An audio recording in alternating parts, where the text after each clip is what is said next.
pagi, saudara yang dikasihi Tuhan. Kita jumpa lagi dalam renungan pagi GPD Bethesda Makassar. Pagi ini saya akan baca dari Injil Lukas pasal 8 ayat 39 yang berkata sebagai berikut. Pulanglah ke rumahmu dan ceritakanlah segala sesuatu yang telah diperbuat Allah atasmu. Maka pergilah orang itu dan memberitakan di seluruh kota segala sesuatu yang telah diperbuat Yesus atas dirinya. Puji Tuhan, kita baru membaca satu peristiwa yang terjadi pada pelayanan Yesus, yaitu di mana ada seorang yang dirasuk setan dan tidak dapat dikendalikan. Orang itu sudah menjadi ganas dan menjadi buas, sehingga tidak ada rantai pun yang dapat dipergunakan untuk mengikat orang itu. Namun, ada hal yang cukup aman buat penduduk kota itu karena dia tinggal di kuburan. Dia tidak tinggal di dalam komunitas orang dalam kota. Nah, di sini kita menemukan ketika orang itu disembuhkan oleh Yesus, maka Yesus katakan kepada orang itu, ceritakanlah segala sesuatu yang telah dibuat Allah atas diri. Ini perintah yang tidak terlalu berat. Ini tidak disuruh melayani, tidak disuruh mempersiapkan khotbah, tidak disuruh berbuat hal yang susah untuk dia lakukan, tapi dengan hal yang mudah, ceritakanlah apa yang telah engkau alami dari perbuatan Tuhan. Ini merupakan hal yang seringkali tidak direspon dengan baik oleh orang-orang percaya. Ada banyak kebaikan Tuhan yang kita alami, tapi lidah kita berat untuk menceritakan kepada orang yang ada di lingkungan di sekitar kita. Karena ketika dia pulang ke rumahnya, itu sesuatu yang aneh buat orang dalam rumah. Karena orang ini tinggalnya di kubur, dirasuk setan. Ketika dia kembali ke rumah, itu suatu peristiwa yang tidak mudah direspon dengan baik oleh orang dalam rumah itu. Dan di sini kita menemukan nasihat firman Tuhan bahwa ketika dia memperoleh sesuatu yang baik, maka di situ dia harus mengalami perubahan. Dan perubahan itu tidak bisa dibantah. Karena argumen bisa dibantah, tapi kenyataan tidak terbantahkan.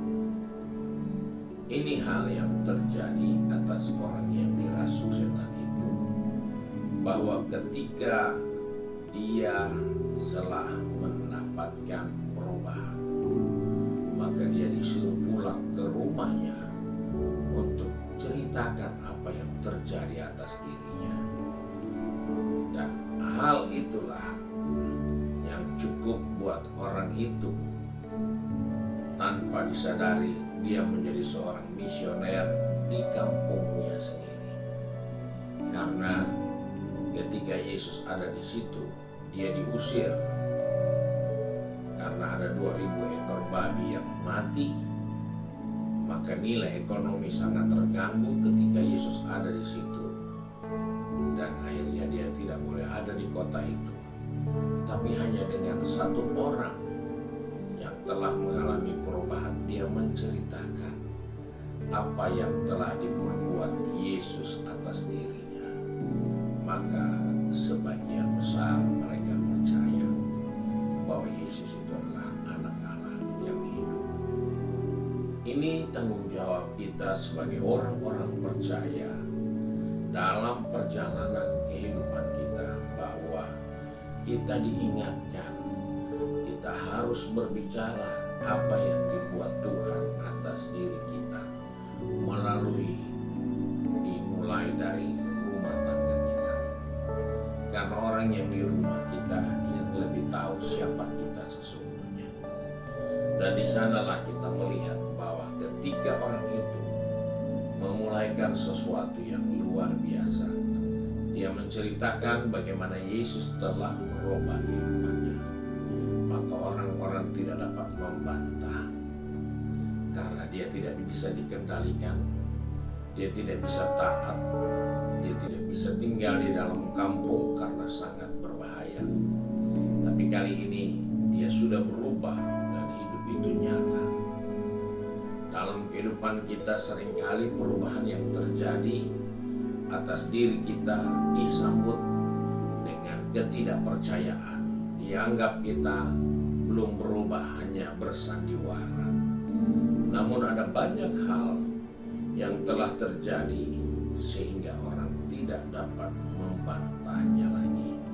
Saya katakan tadi, argumen dapat dibantah, tapi kenyataan tidak bisa dibantah. Dari orang yang dirasuk setan, setelah dia menjadi baik, tidak bisa dibantah bahwa dia sudah berubah. Demikian dengan seorang anak yang buta sejak lahir. Ketika Yesus sembuhkan anak itu di hari Sabat, mereka berargumen tidak mungkin ini dari Tuhan, karena hari Sabat tidak boleh dipakai untuk bekerja. Tetapi ketika orang itu sembuh di hari Sabat, orang-orang menganggap Yesus itu tidak benar. Tetapi kesaksian dari orang buta itu katakan, siapa orang itu dan apa perbuatan orang itu aku tidak tahu. Tetapi yang aku tahu sekarang, aku sudah melihat. Itu tidak bisa dibantah. Argumen boleh muncul, argumen boleh dibantahkan, tetapi kenyataan akan diterima dengan baik. Inilah yang Yesus ingatkan kepada kita, bahwa ketika kita sudah diberkati Tuhan, kita ditolong Tuhan, kita diselamatkan Tuhan, itu tidak ada yang bisa bantah. Ceritakanlah itu, dan biarlah orang lain juga memperoleh kasih karunia di dalamnya melalui apa yang kita alami dalam kehidupan ini. Tuhan kiranya menolong kita untuk menceritakan semua kebaikan Tuhan atas hidup kita, dan jadilah dirimu berkat untuk banyak orang. Tuhan Yesus memberkati kita. Mari kita satu dalam doa. Tak putus-putusnya kami bersyukur kepada Bapa di surga, karena Engkau Allah yang setia, Allah yang penuh dengan belas kasihan. Kami sadar ada begitu banyak kebaikan Tuhan yang telah kami alami, namun seringkali kami tidak meresponnya dengan kehendak rencana Tuhan yang ada di dalam hal itu. Tuhan, tolong kami, pegang tangan kami, atur langkah kaki kami, agar semua kebaikan Tuhan dapat kami ceritakan, baik di dalam dunia bisnis kami, di tempat kerja kami, di tempat studi kami, dalam rumah tangga kami, dalam pengabdian kami, di tugas tanggung jawab kami.